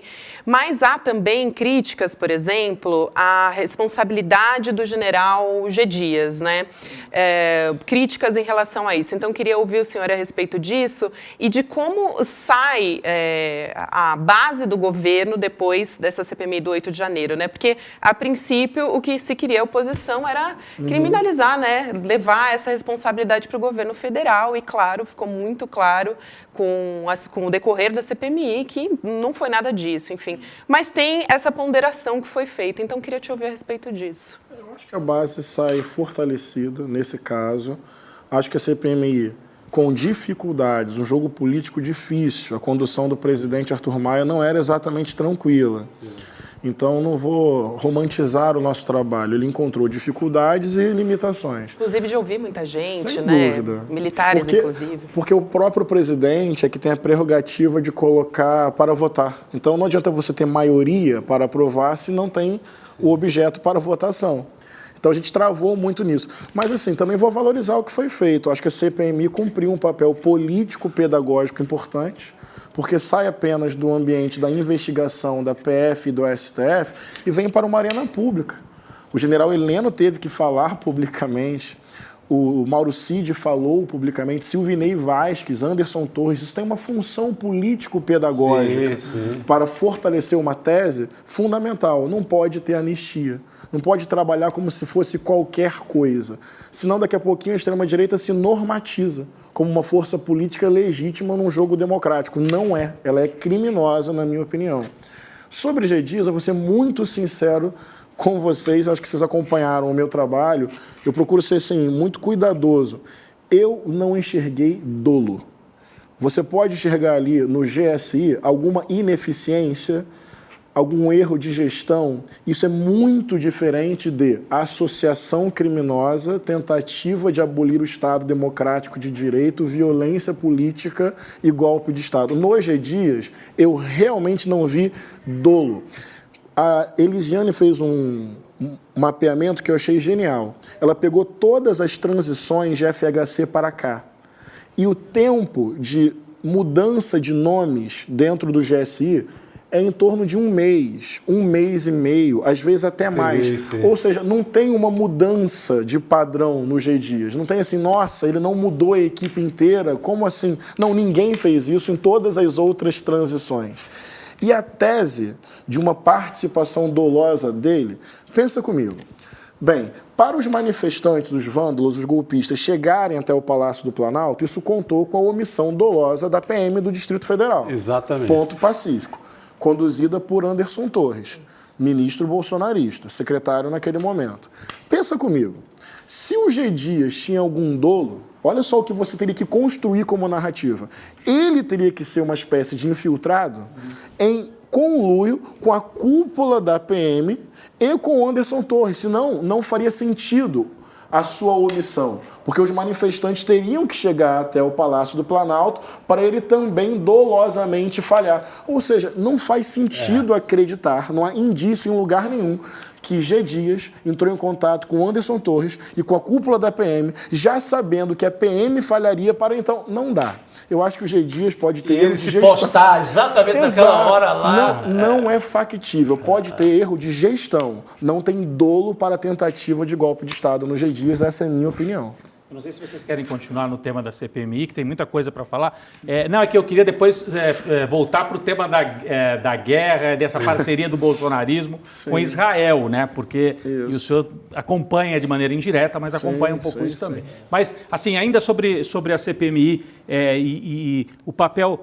O senhor falou que teve um papel pedagógico aqui, porque o que me chamou a atenção, eu li, além dos 61 indiciados, a gente fica muito em cima dos personagens, mas eu achei o relatório muito consistente naquela introdução em que se explica, quer dizer, o golpismo não surgiu no 8 de janeiro. Exato. Ali foi o final da história. Exato. Então, eu achei assim, vale a pena, quem puder, né, ler o relatório, porque ele fica como um documento histórico realmente, porque ele explica que, quer dizer, teve todo o discurso bolsonarista, a ação dele em vários momentos durante o governo, os acampamentos golpistas e o papel das Forças Armadas. No dia 30 de outubro, gente, a PRF tentando obstacularizar a votação na região Nordeste. Absurdo. É o mesmo fio de história, né? É a mesma história. Para mim, o relatório da senadora Elisiane, não é só porque eu ajudei a construir, não. Ele é uma peça histórica.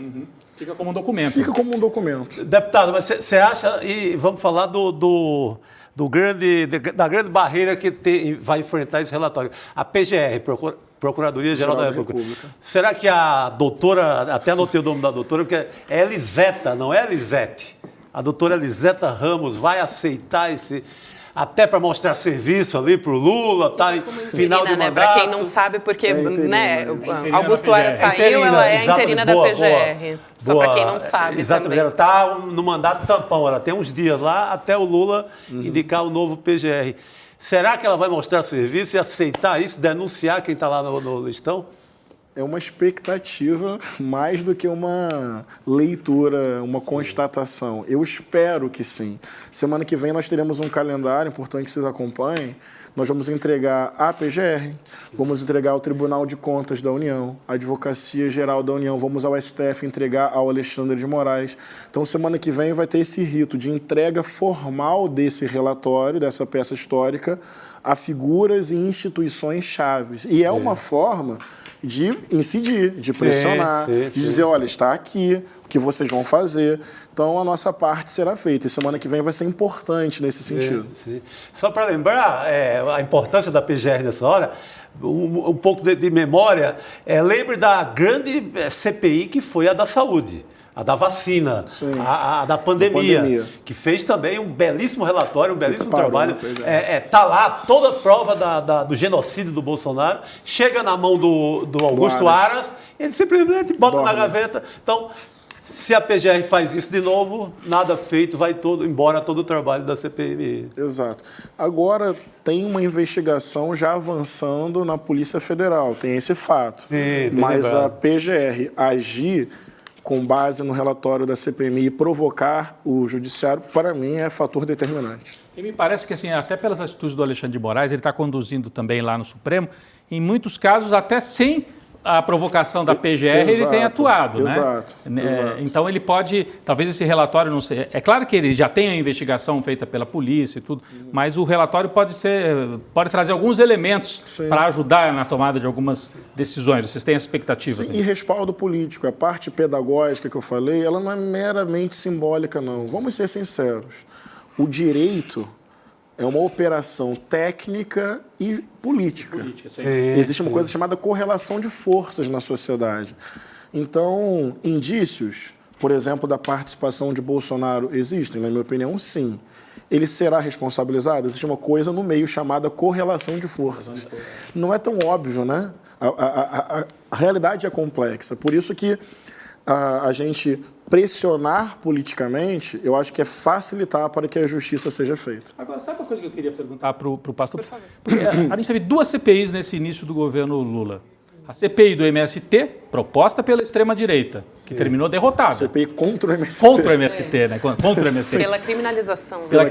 Que terminou derrotada e sem relatório. Exatamente. E esta CPI do 8 de janeiro, proposta pela extrema-direita, que terminou com um relatório oposto do que eles imaginavam quando propuseram. E a gente olha para o Congresso e sempre tem a tendência de achar, nossa, o Lula, o governo está em minoria, está em dificuldade, tem no centrão, etc. No caso das 2 CPIs, mostrou que há margem de manobra para trabalhar politicamente, não é isso, deputado? Foi uma das conclusões que eu cheguei essa semana. É um cenário fácil, o Congresso? De jeito nenhum. Tem um centro fisiológico com uma prática política bem antiética e tem a extrema-direita, que é uma força hoje. Mas, assim, é importante também a gente ter essa leitura. Nem tudo é caótico, né? A Elisiane não é uma parlamentar de esquerda, né? É centro, né? Então, você tem um campo progressista e tem um campo democrático. Por exemplo, na questão do casamento civil igualitário, que uma comissão aprovou a proibição, tem que passar pelas outras. Mas eu falava muito isso. Eu não estava lidando com conservadores, eu estava lidando com extremistas. Por que eu faço essa distinção? Porque é possível, numa democracia, uma pactuação com conservadores para isolar os extremistas em torno de alguns princípios básicos da democracia, entende?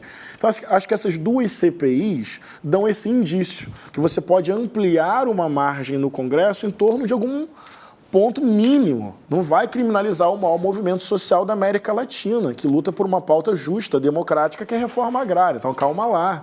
Então, acho que tem jogo político no Congresso, que bom, temos que saber valorizar esse espaço também. Eu fiquei com essa impressão. Até surpreendeu muita gente esse relatório, né? Porque ele foi firme, esse relatório da CPI.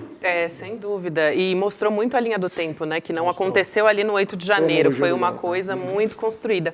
Agora, eu queria justamente mudar de tópico, Rodrigo, que você entrou nessa história, né? Porque sobre a guerra entre Israel, né, e os palestinos, várias igrejas evangélicas vêm demonstrando um apoio, deputado, a Israel, né? E a Universal já usa há muito tempo a bandeira de Israel nos templos. Eu queria que o senhor pudesse explicar, por favor, a relação entre as igrejas evangélicas no Brasil e Israel. E também acho que vale a pena a gente olhar em retrospectiva, porque nas manifestações pró-Bolsonaro, mesmo antes das eleições, elas foram aparecendo. Chico só falamos sobre isso essa semana, né, Chico?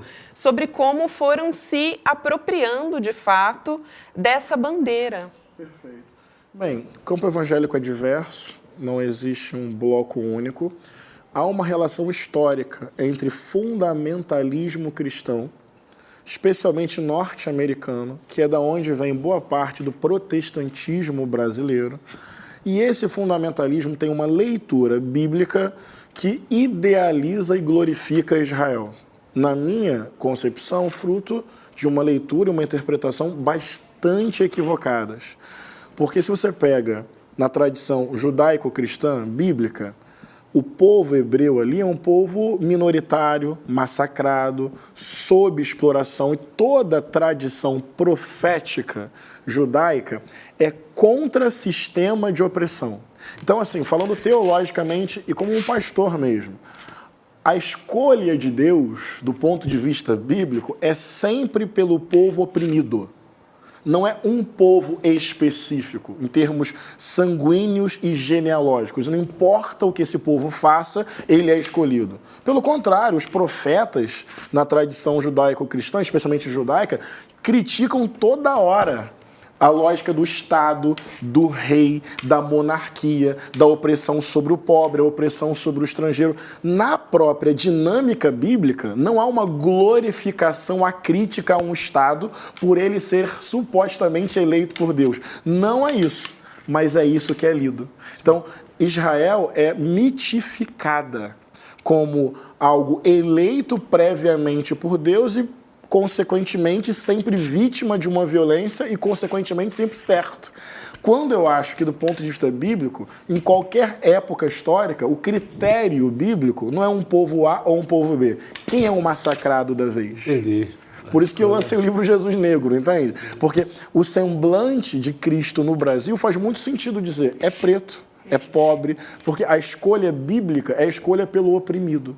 Não é escolha prévia, quase que metafísica por um determinado povo e por um determinado Estado. E essa leitura gera uma série de equívocos, né? Porque você glorifica, inclusive, um massacre. Agora é difícil quebrar isso, porque se a pessoa já parte do princípio de que Israel é a luz. Totalmente. Que combate né, o mal. Que é o outro.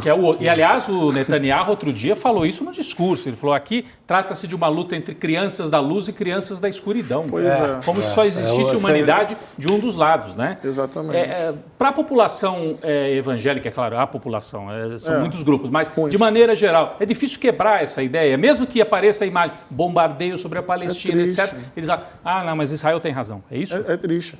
Esse mecanismo, ele existe independente da dimensão religiosa. Mas quando ganha um contorno religioso fundamentalista, esse mecanismo fica ainda mais acentuado. Que mecanismo é esse? Que eu estou falando aqui como mecanismo? A produção subjetiva, imagética do inimigo a ser abatido.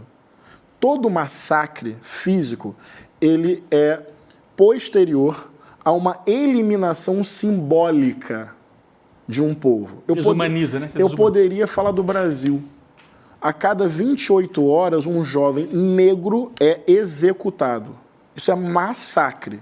Por que o país não para? Porque o racismo é um mecanismo, uma relação de poder, a construção de um símbolo que não apenas mata, entre aspas apenas, mas o racismo não se perpetuaria se ele não criasse uma narrativa que justifique e naturalize essa morte. Ela tem que aparecer para a sociedade como algo que não seja absurdo. Então, o que eu quero chamar a atenção... O valor dessa vida é outro, né? É subhumanizado. Então, a imagem daquele corpo lá, massacrado, de um povo sob apartheid, que é o povo palestino, não vai comover. Porque já tem a construção da subhumanização desse povo e, consequentemente, uma licença subjetiva para o seu extermínio em nome de uma pureza, em nome de uma vitória, em nome de um heroísmo.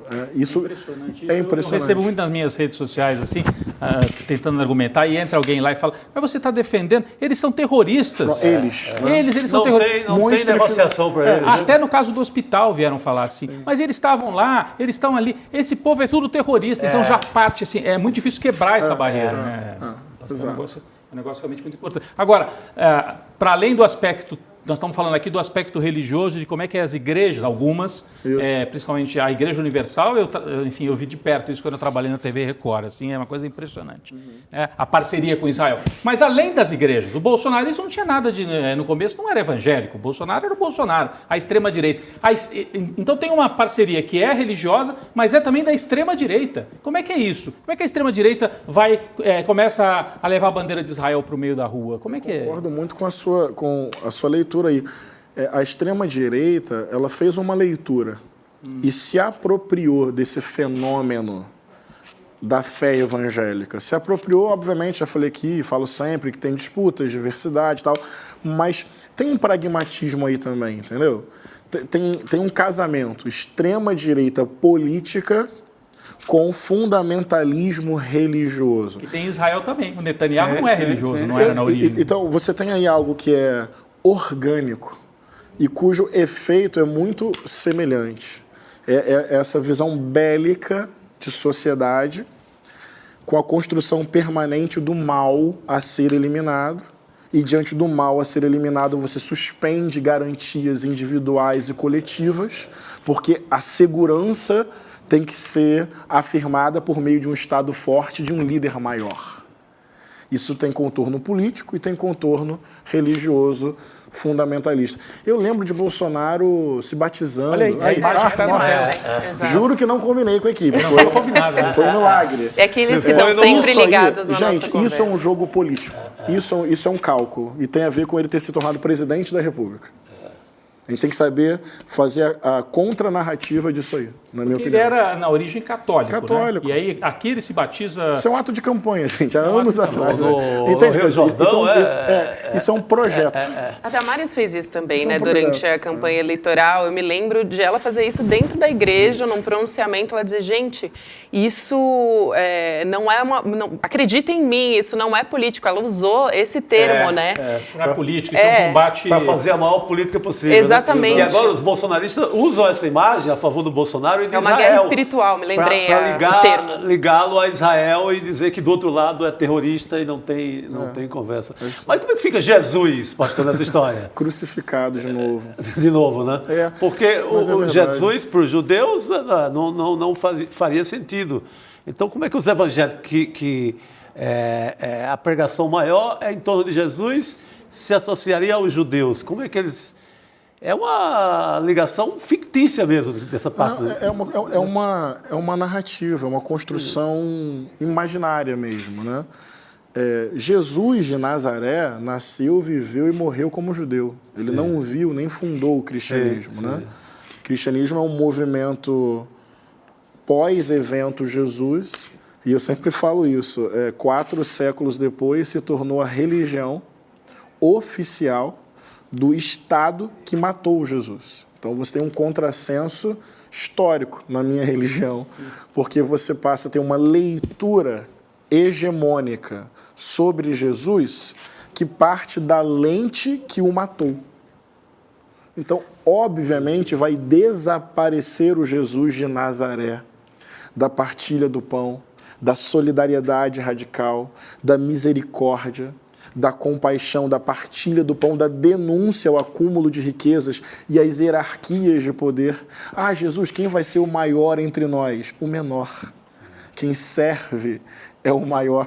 Mas isso vai desaparecer. Mas vai desaparecer por quê? Porque a leitura sobre Jesus vai ser feita pela mesma lente que o eliminou como imoral e herege. Você vai montar uma doutrina que vai surgir o Jesus das cruzadas, da colonização, dos impérios, embranquecido epidérmica e ideologicamente, né? E aí, olha que curioso, passará a ser uma heresia retomar a origem do Evangelho. Pois é. Olha, para quem chegou agora, né, não estranhe não, nós estamos no programa no ICL Notícias, não é um programa religioso, mas nós temos o prazer de conversar aqui com o deputado, que é o pastor Henrique. Sim, está e que ele é o deputado pastor ou o pastor deputado, a gente fica sempre essa dúvida, né? Eu queria trazer um pouco o olhar também para o nosso Brasil, porque a gente está falando de guerra. E eu vi uma declaração muito forte, até o nosso portal, iclnoticias.com.br, trouxe, ressaltou, né, essa história que foi o Rafael Vicente, enfim, que é genial, né? Ele postou nas redes sociais falando sobre as ações policiais, as mega operações que estão acontecendo no Rio de Janeiro. E eu acho muito importante trazer esse olhar para cá, porque ele fala sobre a sensibilização e, claro, isso é muito importante e a gente sofre junto com o que está acontecendo na Palestina, né, com os palestinos também, o que aconteceu em Israel no último dia 7. Agora, as repetidas operações, as mega operações que estão acontecendo, né, no Complexo da Maré, nas comunidades no Rio de Janeiro, e truculentas, né, abordagens bastante truculentas, escolas fechadas, não comovem, né? Então, eu acho que a gente poderia também trazer talvez um olhar para a nossa guerra particular aqui, né? Por que a gente não fala sobre isso, né? O Brasil parece que está em guerra há anos, né? E nesses últimos dias, principalmente, isso está acontecendo, desde que anunciou-se, né, essas operações como uma maneira de, teoricamente, a gente sabe, né, guerra às drogas não funciona, mas teoricamente para ir contra o crime organizado no Rio de Janeiro, pastor e deputado. Mas tem a ver com o que eu falei agora sobre o racismo produzir a naturalização da barbárie. Mais absurdo que o absurdo é quando o absurdo deixa de ser absurdo. Né? Então, o que você está falando se chama cotidiano no Rio de Janeiro e no Brasil. O nosso modelo de segurança pública é um modelo de criminalização da pobreza e de seletividade penal com recorte racial, racista. Mas isso é segurança pública. E de negacionismo também, né? Isso é massacre. Eu lembro de uma vez lá no Congresso que eu recebi as Mães de Maio, aqui de São Paulo, mães vítimas de violência. Você vai estudando os casos, praticamente todos os jovens vítimas de execução sumária. Não tinha nem confronto. Eu levei para a Comissão de Segurança Pública para falar sobre isso. Controle externo sobre atividade policial, sobre um outro ciclo de formação das polícias. Para mim, sinceramente, esse é um baita tema sobre democracia no Brasil. Sim. Porque se houver autonomização e ideologização das polícias, golpe fatal. Adeus. E o bolsonarismo sabe disso. E insufla isso. Agora, vou até juntar temas, tem um projeto perigosíssimo na Comissão de Segurança Pública para que os comandantes das polícias militares sejam eleitos pela corporação. Isso pode parecer democrático? Isso é perigosíssimo, porque você vai deixar evidente que são forças politizadas. E você vai tirar até o poder do governo, do Estado. Pronto, autonomização e ideologização das polícias. Isso é grave. Bem, eu levei o caso das Mães de Maio para lá e o que eu ouvi dos deputados mãe de vagabundo, tem que chorar mesmo. É o que o senhor estava falando antes, era que nem falar, é terrorista mesmo, tem que bombardear. Mas isso aí tem a ver com a construção de uma sociedade que criminaliza os pobres, os pretos, nós, povo negro, periferia e favela. O Brasil não resolve a pobreza historicamente dividindo renda, fazendo reforma agrária, aumentando salário, tocando em privilégio. O que tem é encarceramento em massa e letalidade. É triste o que eu vou dizer agora. O genocídio do povo pobre e preto não é o sistema dando errado. É o sistema em seu pleno funcionamento. Ele precisa prender em grande escala e matar em grande escala para dar funcionalidade a uma realidade absolutamente brutal e desigual. É triste. Posso fazer uma pergunta bem rapidinho aqui pro... A gente não, faz a desculpa. Não, excelente. Tá muito bom. Não, é que eu vejo o deputado pastor Henrique falando, e a gente sabe que a hegemonia no campo evangélico está mais para a direita hoje em dia. Mas no passado, a Igreja Católica, na primeira metade do século XX, os bispos eram ultraconservadores, né? Era uma ferramenta da dominação. De repente, vem os anos 60 e você tem uma Igreja Católica progressista, que está aí ainda, uma parte, né? Diminuiu bastante. Você tem esperança que isso possa acontecer no mundo evangélico, uma renovação e esse discurso que o senhor faz? Porque não está escrito em lugar nenhum que o evangélico tem que ser de direita, né? Assim como o católico também não. Né? Eu diria que mais do que eu tenho que ter essa esperança, entendeu? Mas isso vem da prática, né? A sua atuação, a sua candidatura, o seu mandato é já um sinal disso, não? Eu acho que sim. E sou parte de um campo também, eu sempre falo isso. Não sou o primeiro, não sou o único, não sou o último, não sou o maior, não sou especial. Eu tenho uma tradição evangélica, progressista, laica, né, que respeita a democracia e a diversidade religiosa. Tem muitas vozes na minha voz e eu faço questão de falar isso. E, para concluir, o campo evangélico, ele é majoritariamente pobre, negro, ganhando até 2 salários mínimos, ou seja, é parte da classe trabalhadora, empobrecida, explorada. Mas eu preciso ter a esperança e não entregar o sentido dessa fé à extrema-direita. Muito bom. É isso, né, gente? Nossa, que prazer. É uma pena que a gente tenha tempo aqui muito. Na verdade, a gente estourou, porque a gente falou, não vai dar para encerrar no horário com um deputado aqui no estúdio. Que não é todo dia que a gente tem essa presença muito deputada, importante. eu quero agradecer muito a sua presença aqui. Foi um prazer imenso te receber aqui no estúdio, né? A gente sempre recebe à distância, mas aqui no estúdio é ainda melhor. Então, vou dar boa noite, né, já para todo mundo, mas antes eu quero trazer aqui o encerramento, né? Mas tem algumas novidades aí. Nessa semana o ICL fez 3 anos, a gente anunciou um monte de novidade. Entre elas tem um programa muito, muito especial e diferente de tudo que a gente faz aqui no ICL, que é segunda-feira vai estrear o Rolê ICL com o William De Luca. Gente, eu tô muito animada também, porque eu tenho acompanhado aqui nos bastidores. Vamos assistir a vinheta aqui. Que legal. Olá, bom dia, bem-vindos ao sinal bom dia ICL. Graças a Deus, hoje é sexta-feira. ICL. Rolê ICL. Rolê ICL. Sou suspeita aqui, mas essa é a minha vinheta preferida agora do ICL, tá? Ó, vai ser de segunda a sexta-feira, das 5 às 6. Então, antes de começar o ICL Notícias segunda edição, você já assistiu o Will e depois vem com a gente. E você vai ficar sabendo tudo que tá bombando nas redes sociais. Tem notícia também, mas de um jeito leve, super do jeito que vocês já conhecem, com o William De Luca de manhã. Então, agora ele vai estar com vocês de tarde também e vai ser incrível, Will. Parabéns pela sua estreia, já dou aqui para vocês também esse spoiler. E para comemorar também tem uma campanha para você se inscrever até domingo, icl.com.br, e garantir alguns bônus do aniversário, que são um kit exclusivo de 3 anos do ICL com fone, mochila, caderno, enfim. E 2 livros também, o do Edu Moreira, o Travessia, e Uma Simples Evolução, do Domênico de Masi, além da arte exclusiva do Ricardo Beliel. Então, se inscrevendo em icl.com.br, fazendo essa inscrição até domingo, você pode receber esses bônus na sua casa. E agora você fica com o Sinapse ICL, com a Robertinha Garcia, o César Calejon, nossos queridos, e o Cláudio Tebas, que é educador, escritor e palhaço. Gente, vai ser incrível. A Robertinha me falou nos bastidores, e aí eu vou contar para vocês que foi uma entrevista, assim, incrível, ela amou. Então, fica aqui o convite para a gente assistir também. Boa noite, Chico Sá. Boa noite, querido Rodrigo Viana, que estreou aqui hoje também. Boa noite. Deputado, obrigada pela sua presença aqui. Valeu, gente. Boa sexta-feira, bom final de semana, gente. Valeu. Olá pessoal, tudo bem? Meu nome é Marco Lourenço, eu sou professor de História e divulgador científico e eu tenho um convite especial para você, que ama futebol, mas sobretudo entende que futebol não é só um jogo.